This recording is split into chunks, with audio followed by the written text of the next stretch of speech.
Hello, I'm Keith at Klint and welcome to my video channel. Today this is the masterclass that was advertised 2 weeks ago on YouTube, and this is what it's all about. So here we go. A question for all you marketing people. How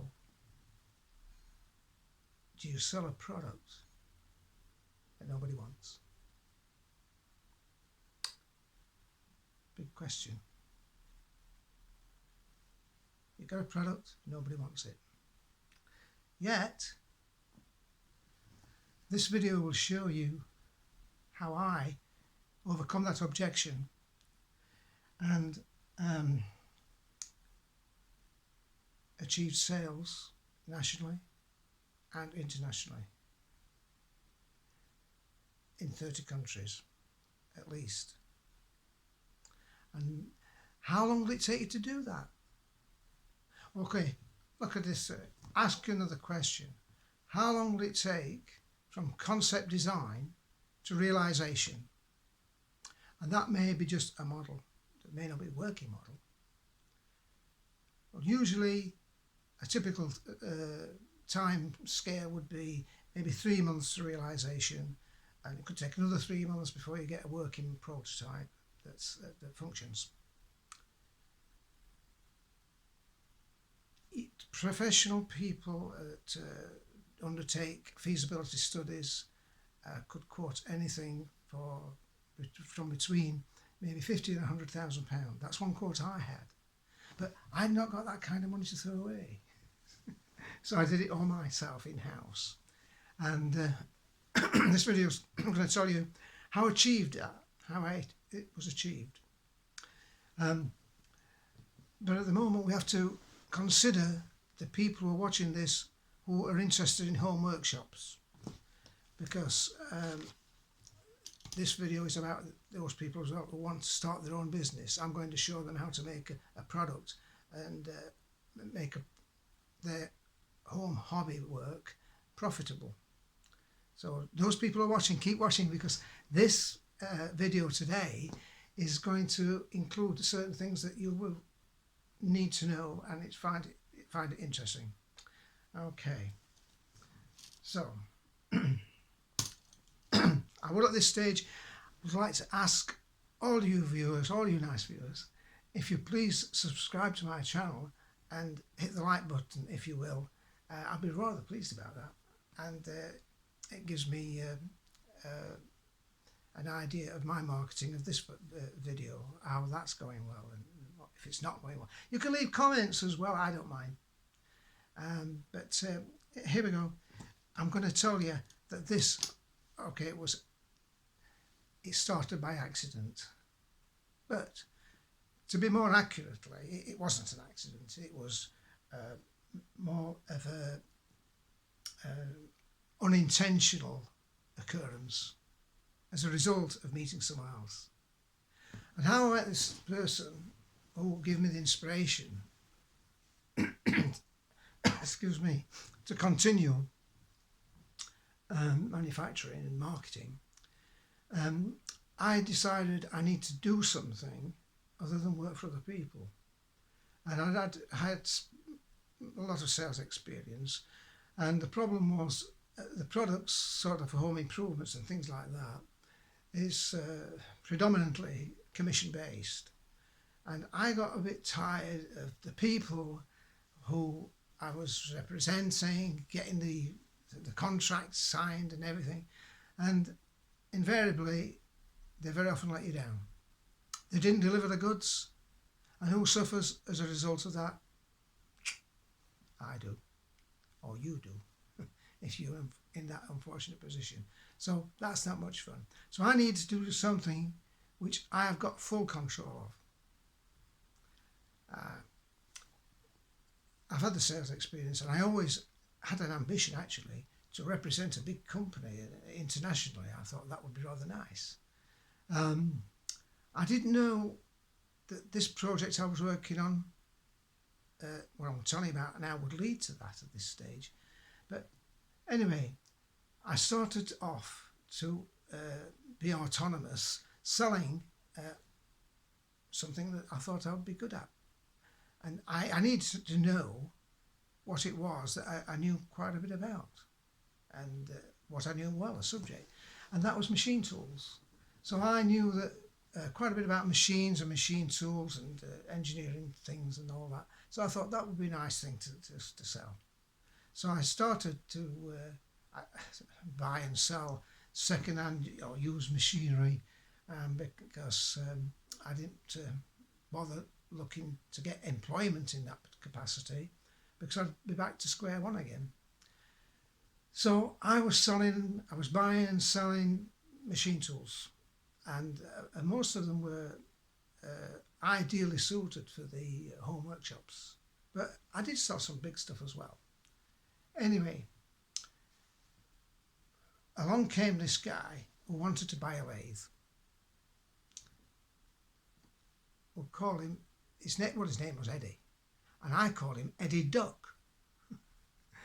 Not because he was quackers, but from that part of the country where he came from, everybody was sort of addressed as Duck. Hello, Duck. What are you doing today, Duck?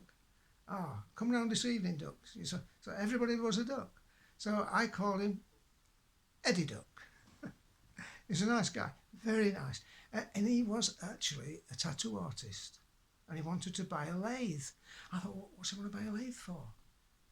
And I've always had an interest in tattoo artists, and always admired the people who brilliant artists and do terrific artwork, very skillfully, and I think that's good. So I was interested. Why they don't do it on canvas, I do not know. Anyway, Eddie said, yeah, well, I said, how do these tattoos, machines, I've never seen one of these, how do they work? I was interested. He said, well, come down to my tattoo parlour and I'll show you. Come into my parlour, said the spider to the fly. And I thought, oh, yeah, well, okay, I'll try. I'll come down. It was an invitation. It wasn't too far away.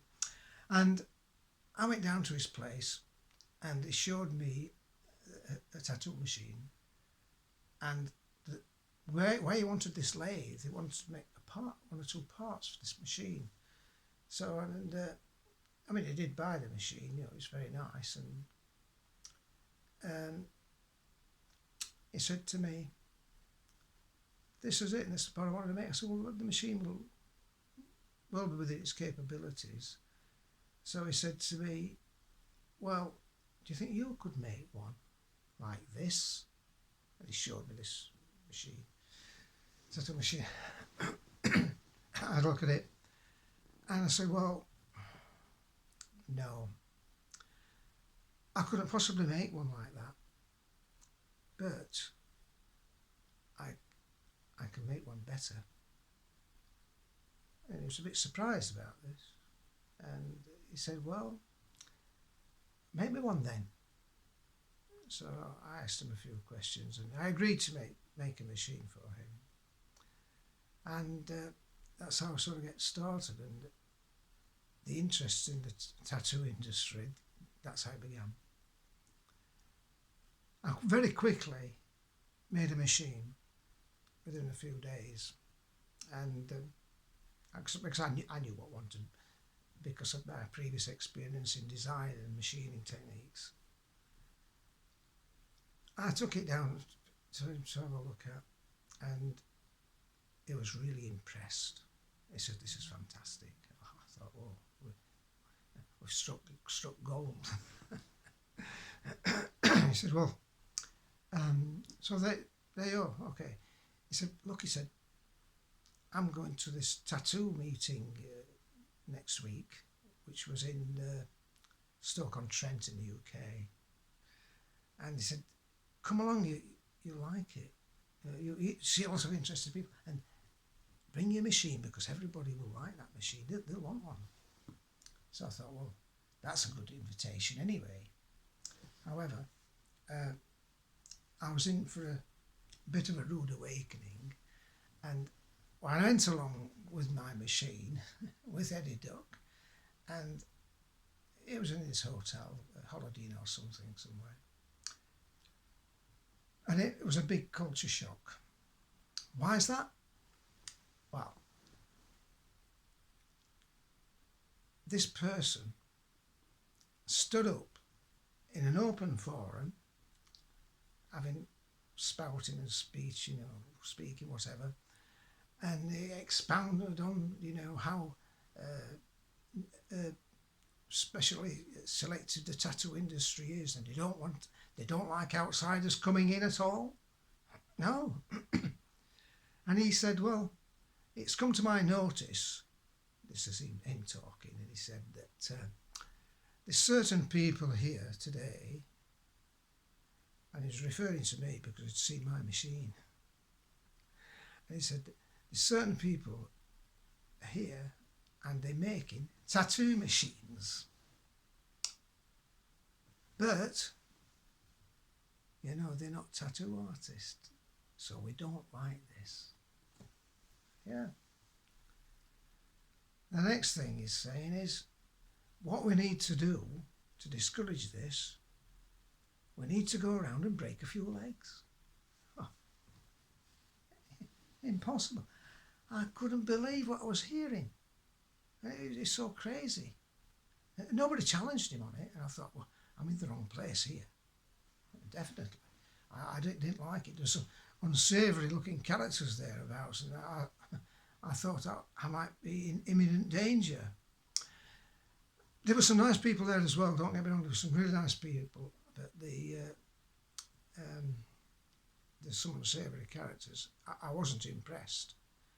And a bit later on, after they'd all done the speeches and things, this guy came walking round, and I called him over. I said, hey, come here. I said, are you trying to...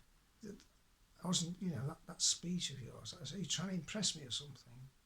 I said, because you're not impressing me one bit.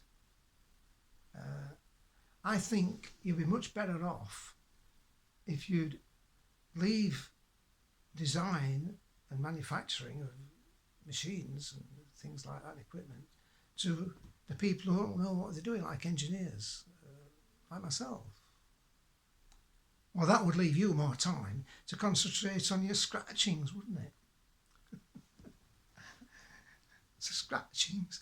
For the uninitiated, you mentioned scratchings to a tattoo artist and calling a scratcher. It's the biggest insult you can throw at them. So Eddie Duck told me that. Anyway, but he wasn't too impressed with that. So I said to Eddie Duck, I said, come on, let's get out of here. I've had enough, I want to go. So that was it. We fled the scene while we were still safe. And that was that. So when we got back, he said, what do you think? I said, what do I think? I think that I'm not particularly interested in making things and dealing with such people, because I don't want any hassle and aggro in my life. I could do without it. So I don't particularly want to get involved with that. Well, he says, that's a shame, because I think you'd sold some. I said, well, I don't want it. Because I was still selling machine tools anyway. So that was it. He bought the lathe and I went back home. Then I thought, I looked at this machine. I thought it really looked nice. And later I'll show you photographs, and you can see on my website as well.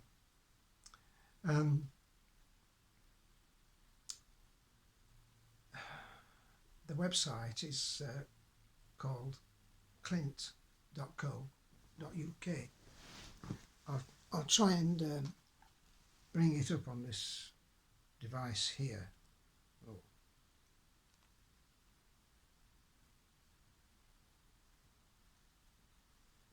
Oh, there we go.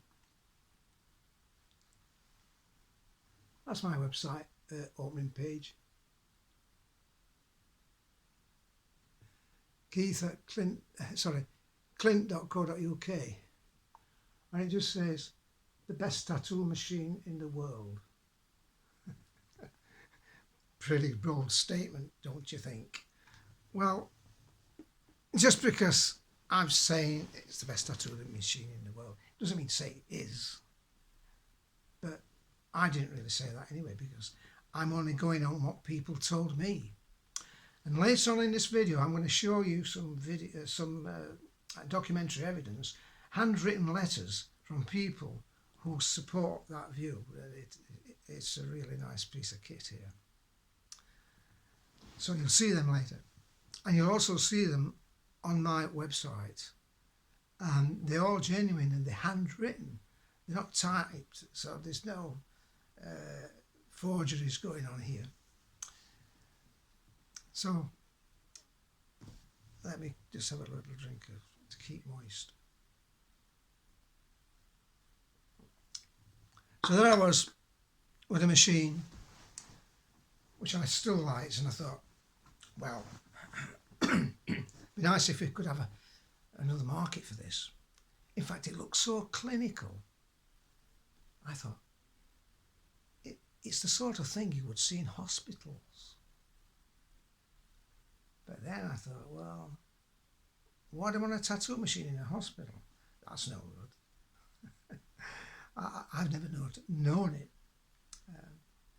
But I was not exactly correct in thinking down those lines. I remembered some time ago, prior to that, a year or two ago, prior to this business, I was speaking to a young lady friend, and she worked in a food processing factory that had a sort of quality control laboratory attached to it, and they test the foodstuffs out on rats and mice and all sorts of things like that. And so I thought, if they do that, how do they know, just sprung to mind, how do they know what rat or mouse has eaten what? How do they identify them? I thought my machine could identify them. Maybe I should try them. However, I'd lost contact with this person and I'd forgotten the company that she worked at. So there we were, up against the brick wall again. But it wasn't all lost, because I knew that there was a research establishment not very far from where I lived. So it occurred to me to give them a call, and we might get some results there. So here we go. I called it was a university, and I got from one department to another department. As soon as I mentioned animals, I met with the abominable no man, no person. Oh, no, you can't do that. Oh, no, we don't know about, who are you? And I got treated like a suspected terrorist. And I can understand it now, because I've been the victim of attacks by extremist organisations, and as a result of being involved in this particular industry. So eventually I got through to the right department and spoke to the head of the department, and I posed the question, which was, do you use animals? You know, I got passed all around the departments when I mentioned animals. So he said, yes, we have an animal house, and we do use a lot of animals. And I said, do you have problems identifying these animals? He said, yes, it's a very big problem. I thought, oh, we're in here, we're in. Yeah, I thought so. He said, the problem is always been a problematic issue for us.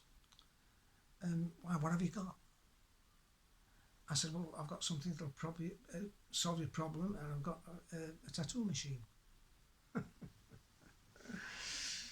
I'm laughing, because he said, don't bring in here We've tried every tattoo machine that there is. Don't bring it here. We don't want to know. They don't work. Sorry, they don't work. I said, oh, sorry to bother you then. There you go. So, hung up. And then I was shot down in flames before I even started. So, there's the product. I'd identified a market and nobody wanted it. So what I did, I picked it up and put it in the failure file. Failure file? Everybody should have a failure file, you know. And the reason why you should have a failure file is because you never know when you might want to retrieve it out of the failure file and review it, have another look, and you might see things differently. So about a couple of weeks later, I was really disappointed about this not being accepted. Well, anybody would be, wouldn't they? Especially a salesperson. Well, it's par for the course anyway. You've got to take it in your stride. I got it out of my failure file after a couple of weeks and looked at it, and I thought, well, this looks very good. It's a pity that research establishment said it's no good. And then I thought,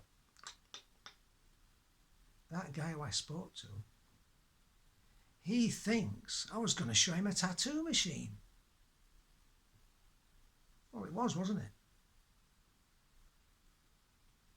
But I decided that it wasn't. I thought about this and I came up with an idea. I called the person up again, went through all the performance. Yeah, one department to another. And I spoke to that same person, head of the department. And I posed the same question. Do you have trouble with identifying your laboratory animals? Oh yes, it's a big problem. Same old thing. What have you got? I said, I've got a hypograph. Hypograph. Yeah. Not heard about that, have you? Not many people have. Because I invented the name as well. So he said, oh, I've never heard of this hypograph. And I said, you won't do because I've invented it. Well, how soon can we see one? We're very interested in this hypograph. When can I see one? So I said, well, tomorrow morning if you like.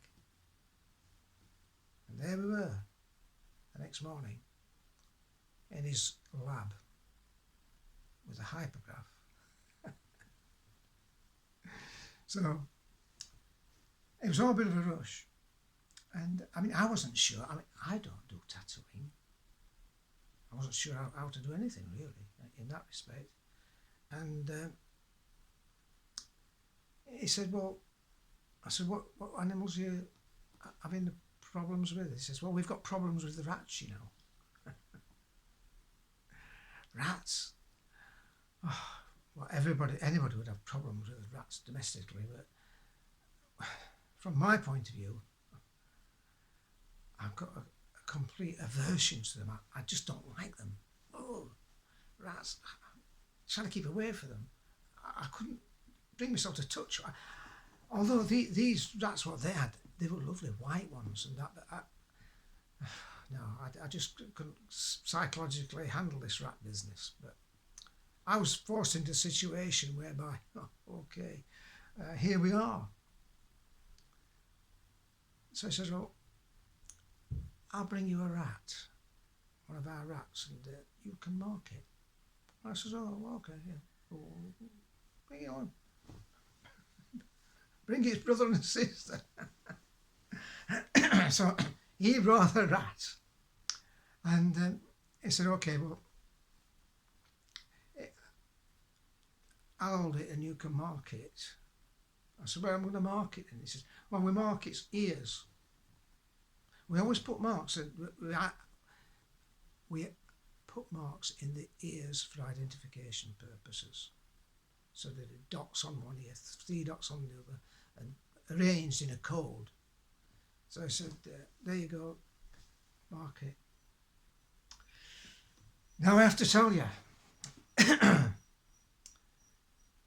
the ears of a rat are dangerously close to the sharp end. And I thought, I said, well, I approached it and I give it a try, and the rat was taking exception to it. It was wriggling about. I thought I was going to be in danger of being bitten and savage with the animal. You know, I didn't like this. I didn't like it at all. So I said, just hang on a minute. I said, you're marking its ears. He says, yeah, we always do that.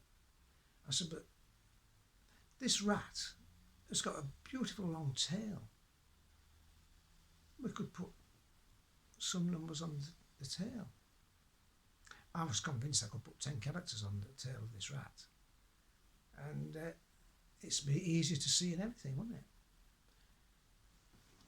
it? He says, look, we don't do that here. I just said, well, you do now. So tell you what, you hold the rat and I'll mark it, you know. When I nod my head, you hit it. No, the thing is, the tail is all the way from the sharp end, you see. Anyway, he was holding that. The thing was still wriggling about. So he called for backup. So the director of operations came, and the two of them held the rat firmly, and its tail was coming out. And I put 10 numbers, 10 characters, 0 to 9, down the tail of this rat. The first time I've ever done it. Oh, and incidentally, biggest claim to fame is that I claim to be the first person in the world to put 10 characters on the tail of a rat. Or a mouse, as far as that goes. I thought it was funny at the time. Anyway, the director didn't think it was funny because while we're doing this operation, the rat turned round and bit him.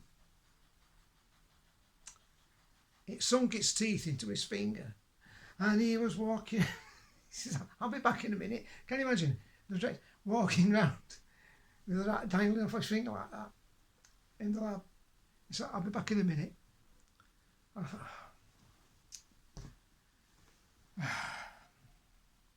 selling ain't easy. Promotions. And I thought, this is hard to sell this. And I thought, you know, we're not doing it very well at the moment. And I shouldn't have even done it. Nobody should do things like that without practicing it first. But how do you practice when you haven't got anything to practice with? That's the thing. Anyway. Director got, and they're nice people there. Dr. Hillman, they call him, he was very nice. And he brought the rat back, put it on the table, and he said, there you are. Finish the marking. And I said, you're going to bite? He said, oh no, it won't bite. No, I didn't really extracted its teeth or whatever, but I don't know to this day. But anyway, I marked them. But I did realise there was going to be a problem. And the person, everybody who was there in the lab, they looked at it and said, that's nice, that's really good, that. Will it be okay for long-term toxicology studies? And I said, well, what do you call long-term studies? I didn't know anything about pharmacology and research at that time. And he says, well, 2 years. Because this is a young rat and they do grow, you know. I said, yes, but as quick as a flash, I said, you'll find that the numbers will expand with the skin as the animal grows. It'll expand, you see. Well, I said, we'd like to try that and see. So, do you think you could come down again and mark another couple of rats for us? And so you could keep the for a month or so, just to see how the numbers stand up to the environment. I says, yeah, that's okay, we can do that. So we arranged to come back in a couple of weeks or something. No, it was the next week, that was it. Next week. And I realised that I didn't want to go through that performance of holding the rat and somebody getting bitten, because I thought I might be in the firing line here, and I didn't like the prospects of that. So what I needed to I thought, well, it needs a rodent restrainer here. So I devised very quickly a restraining device to hold a rat. It was a stainless steel tube. I'll show you a picture of it later.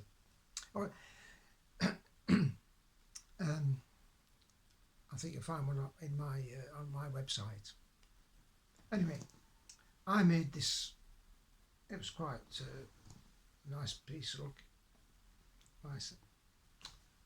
Can't say it. A lovely looking bit of kit. It's got a nose cone where a little snout of the rat went into it all. And then it's got this plunger thing that it moved down the tube so it couldn't get out, and it got a thing at the other side. Now, I very quickly made one of those. So I went to see him that way, and he said, now,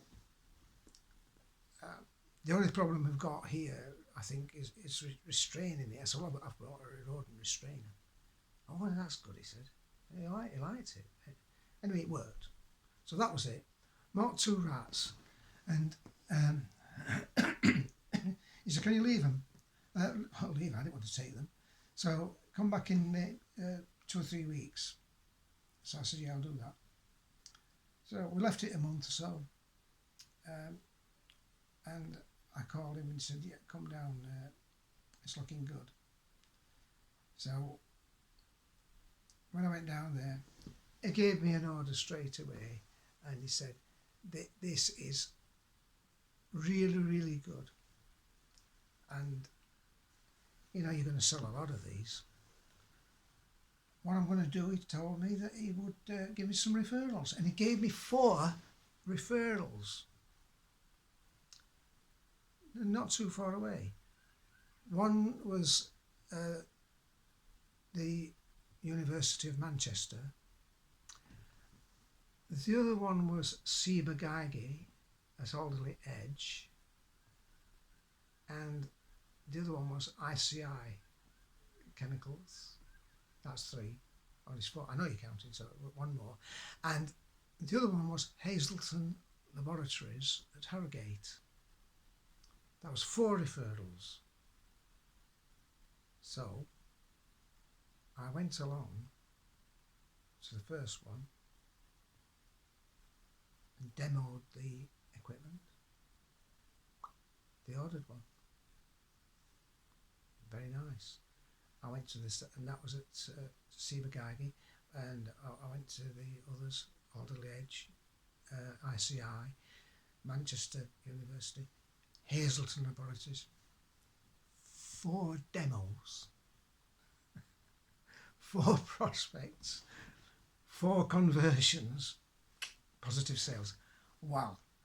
I thought all my birthdays had come together, because believe me, if you're doing commodities that hard sell and that and home improvements, for instance, you're lucky if you get 1 in 4. But 4 out of 4. I know you marketing people will think that's good. I know. It's not going to last, is it? But it did. But it did. It did last. And I was in contact with this person. He said, what you need to do is to that rodent restraint, that's very good, include that in with it. And I said, yeah, I can do that. So make a little package. Oh, and he said, how I'm going to get a controller, because he had a controller and transformer. I saw you can get them down the road. And I thought, oh, what am I saying that for? I said, no, don't bother. I'll get the transformer. This is where the marketing's coming in again, isn't it? Yeah? Yeah. So I sourced a supply for this controller and speed controller and transformer. And then he said to me, well, what you need is a box to put it in, really. Nice box. I said, well, he said, a nice wooden box will be do. And I said, well, I don't know anybody. I don't make wooden boxes. He said to me, well, I do. Well, that's wonderful. He said, I can make you a few boxes. Put that in. So I thought, yeah, good. It worked well. We packaged it all together. He made the box. I paid in the money. He made a bit of money. I made a bit of extra cash as well. And it worked quite well for a while. But then later he couldn't make enough, so I had to get another source of wooden cases. But it was good. And then he told me that there was a meeting of laboratory animal sciences at the University of York, which was going to be held within the next 2 or 3 weeks. He said you should go to that. You'll meet a lot of people, and you'll sell a lot of those. I mean, it wasn't surprised at all when I told him I'd visited 4 people, what he gave me to see, and it didn't surprise him. It's just everybody along. So I managed to get contact with the organisers, and I exhibited at the University of York. I had no proper exhibition gear. I hurriedly put together some polystyrene shapes, and it was a bit amateurish. I cringe when I look back at it. I've got photographs of it. I'll maybe show you later. And it wasn't very good. And nobody. One of the problems is that you've got to convince people that it works. The problem was at the University of York. They said that you can exhibit but no animals. You can't bring any animals to show. We haven't got the facilities for them, they said.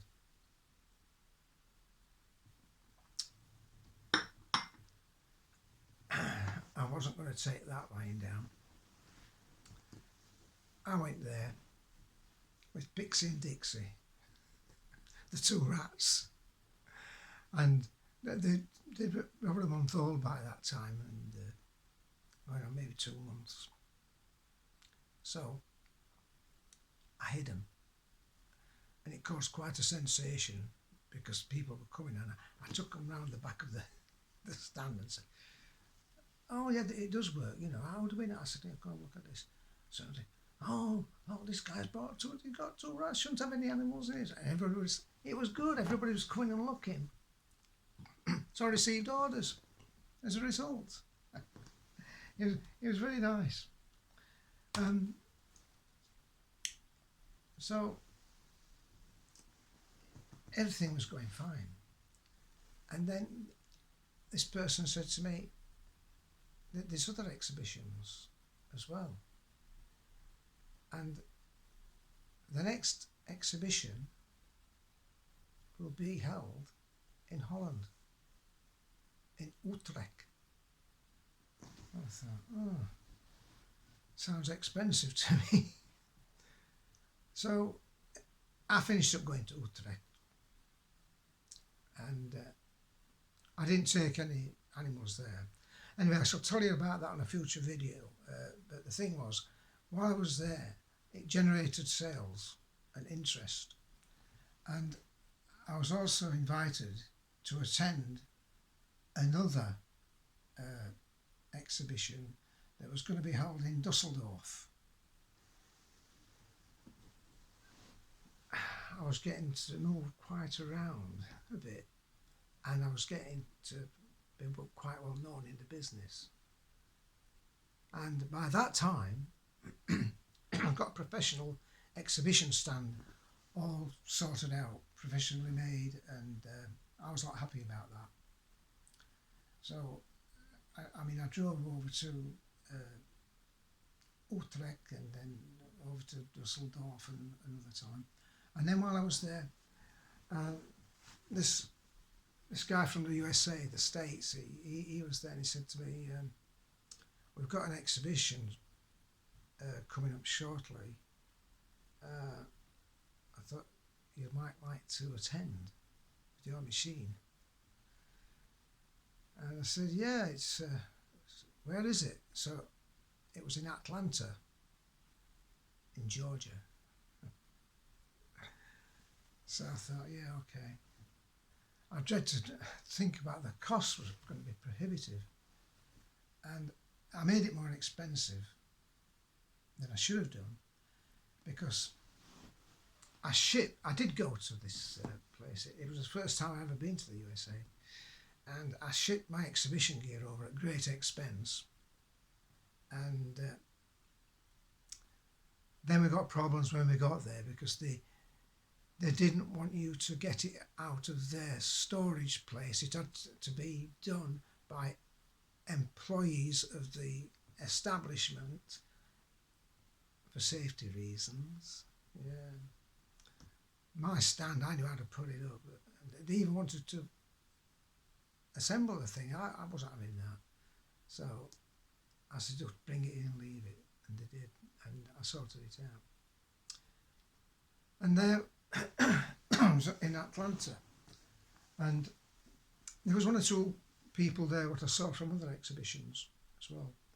And I got quite a lot of interest. But one of the problems was, and this is another marketing scenario coming in, if you market people, this guy comes along and he was a director of operations at Emory School of Medicine in North Carolina. And he said, I like your machine, it's lovely. I'd like to order one. He said, but I can't. So why is that then? So you're a UK company, you see. So what's the problem there? Oh, well, I can send them. No, he says, you see, we are federal funded in this department. You've got the feds on the job, you see.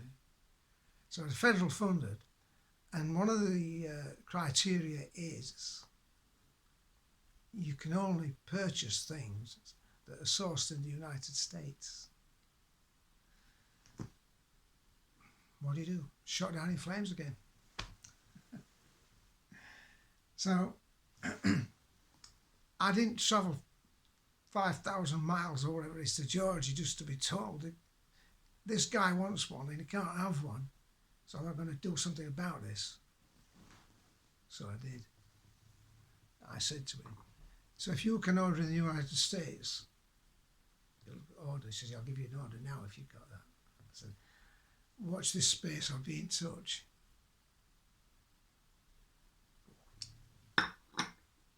We'd done the exhibition, it was 3 days, 4 days, something like that. And I went down to Florida to chill out. You know, you marketing people will know exhibitions are very, very time consuming. And so it's no surprise that I wanted to chill out after that. And I did.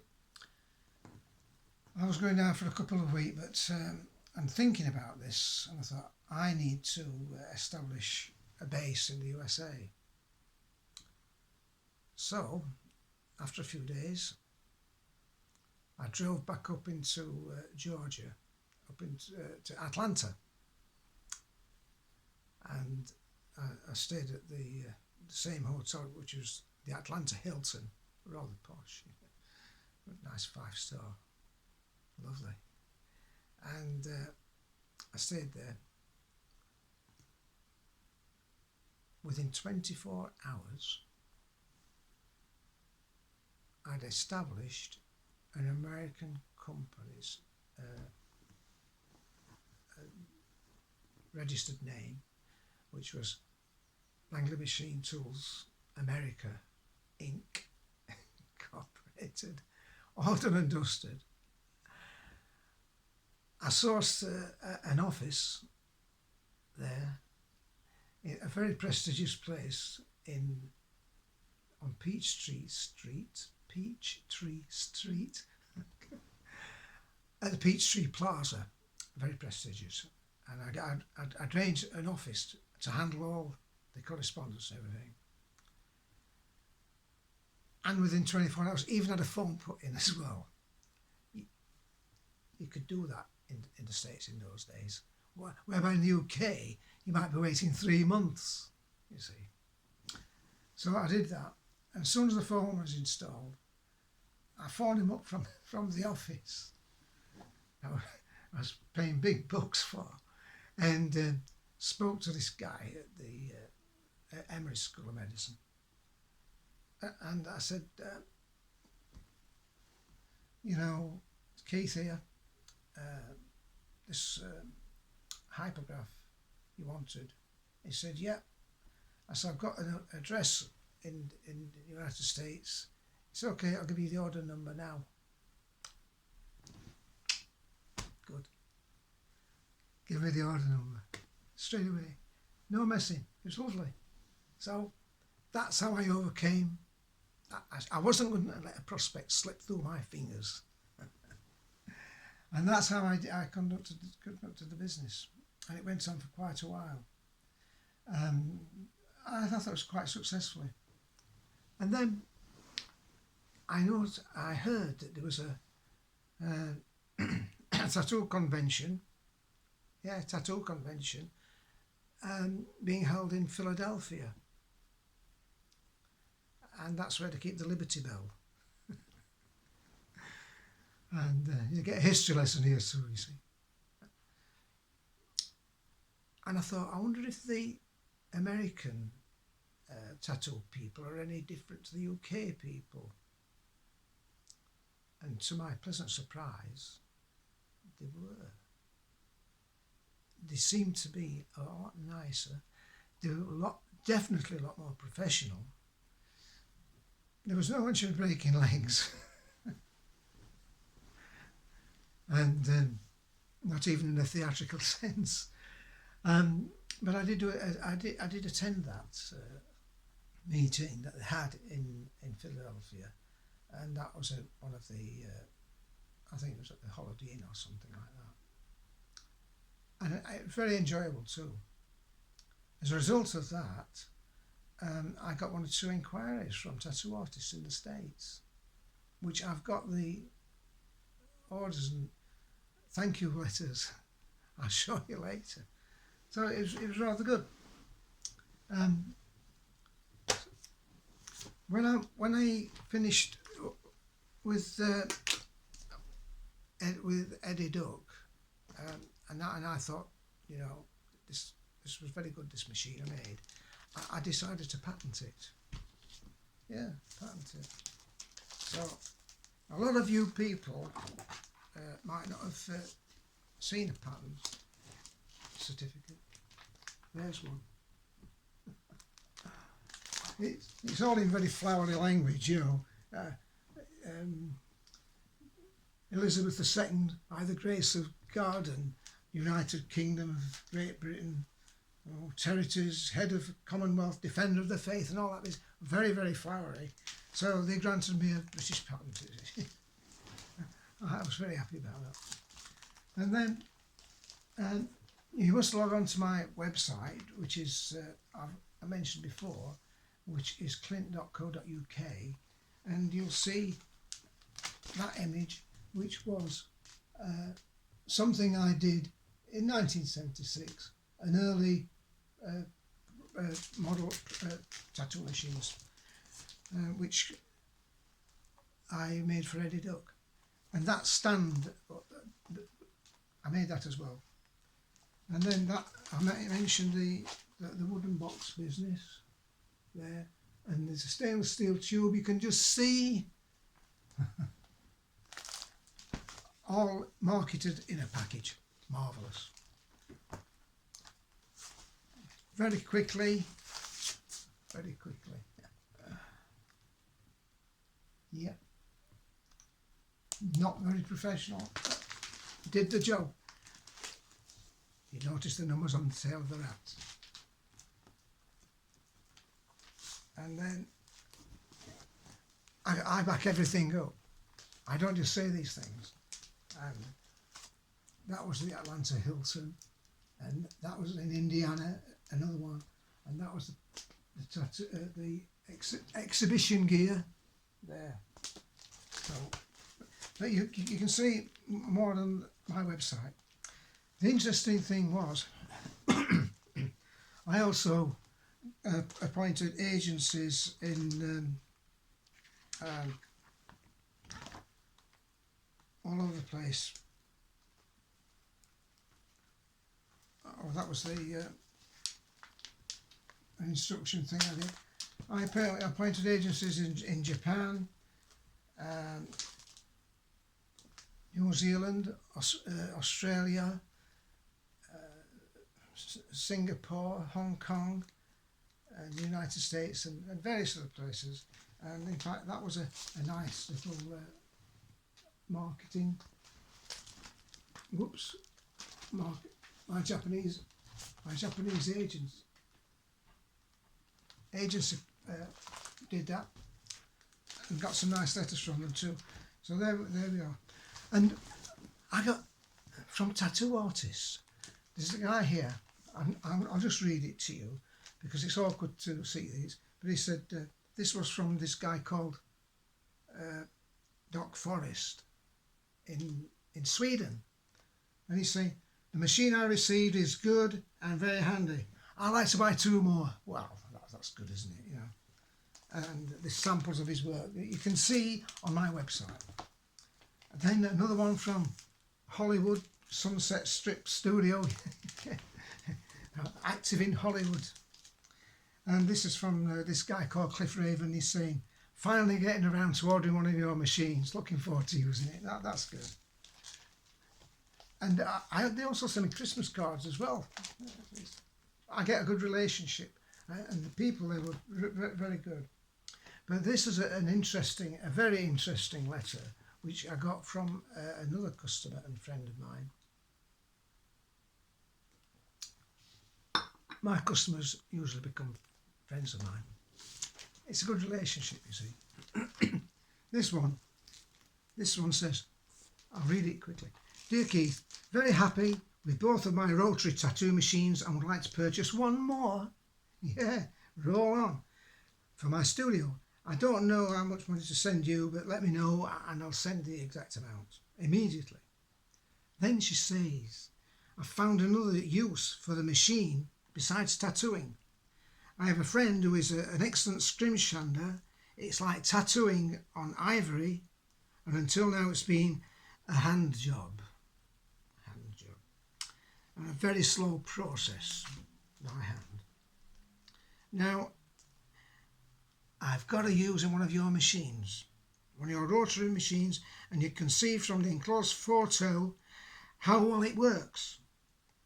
We tried a vibrator type tattoo machine first, but it was not good at the slow speeds which is needed for this kind of work. Your machine cuts the time to do a piece by 50 to 75% and produces a solid quality that is hard to get by the hand process. Thanks again for the excellent machines, and please send me one more as soon as possible. Now, the photograph she sent was of a bobcat, and it was engraved on ivory, fossilised ivory, and that's it. Beautiful. Now you'll see better pictures of that on my website. It's a really work of art, and it was done by one of the best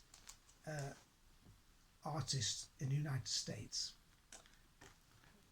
So one more letter here. We're almost done. This is from Winona in Hawaii.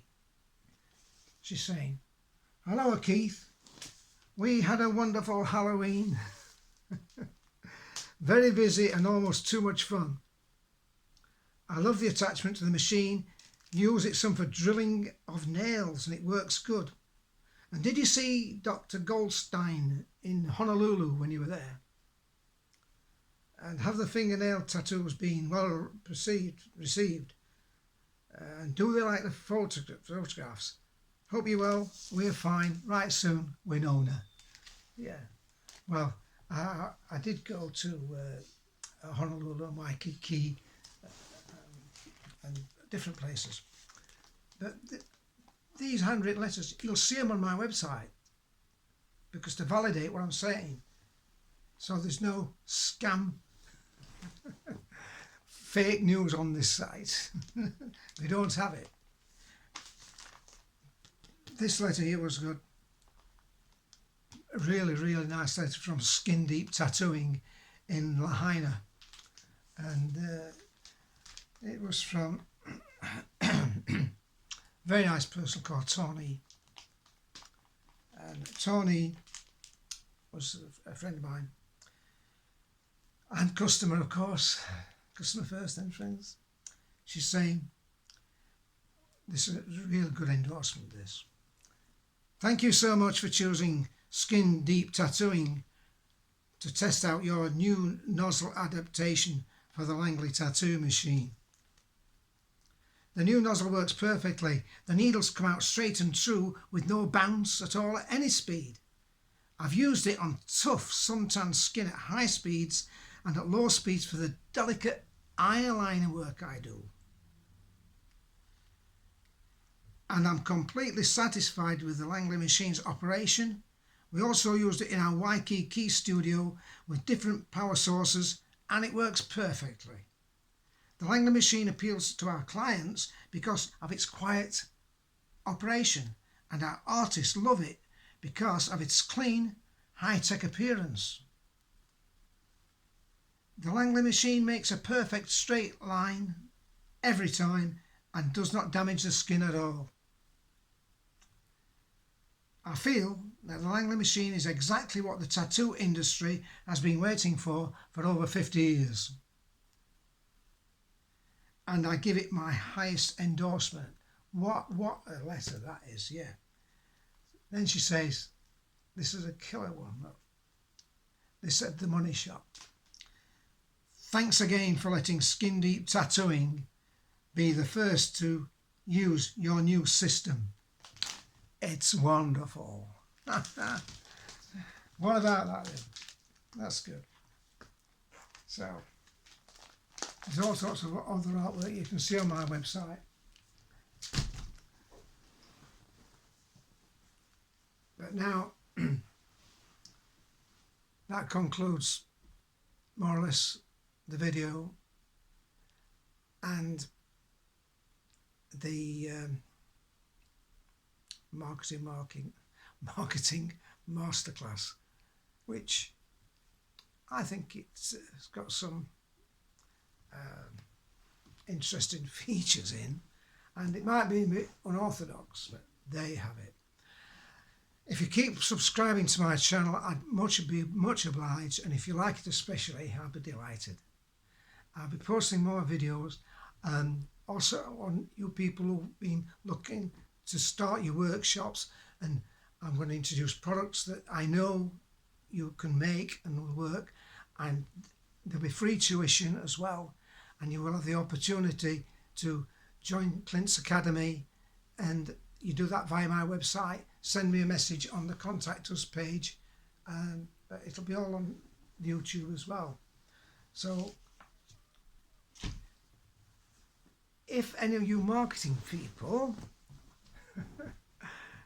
like this and would like to use it as a case study, and it is a case study, but I know it's a genuine one because I did it. So thanks for your time. I appreciate you watching it, and hope to see you again next time soon. Thanks. Bye-bye.